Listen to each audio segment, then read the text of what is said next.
కేంద్ర ప్రభుత్వం ఒకేసారి ముగ్గురు మహామహులకు భారతరత్న ప్రకటించింది. ఆర్థిక సంస్కరణలతో దేశాన్ని ప్రగతి పథంలో పరుగులు పెట్టించిన తెలుగు జాతి ముద్దుబిడ్డ, అపర మేధావి, సాహితీ ప్రియుడు మాజీ ప్రధాని పివి నరసింహారావుకు భారతరత్న ప్రకటించింది. ఇక మరో మాజీ ప్రధానమంత్రి చౌదరి చరణ్ సింగ్ తో పాటు హరిత విప్లవం ద్వారా దేశ ప్రజల ఆకలి తీర్చిన ప్రఖ్యాత వ్యవసాయ శాస్త్రవేత్త ఎంఎస్ స్వామినాథన్లను దేశ అత్యున్నత పౌర పురస్కారం అయిన భారతరత్నకు ఎంపిక చేసింది. ఈ దిగ్గజ త్రయాల సేవలను కీర్తిస్తూ భారతరత్న ఇవ్వాలన్న ప్రభుత్వ నిర్ణయాన్ని ప్రధానమంత్రి నరేంద్ర మోదీ శుక్రవారం స్వయంగా తన సోషల్ మీడియా ఎక్స్ వేదికలో వెల్లడించారు.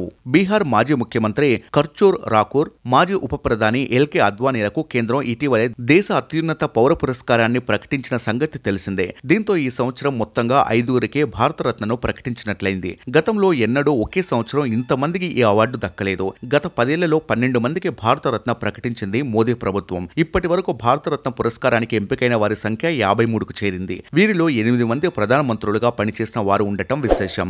జవహర్ లాల్ నెహ్రూ, లాల్ బహదూర్ శాస్త్రి, ఇందిరాగాంధీ, రాజీవ్ గాంధీ, మొరార్జీ దేశాయ్, వాజ్పేయిలతో పాటుగా తాజాగా పివి, చరణ్ సింగ్లకు భారతరత్న ప్రకటించారు.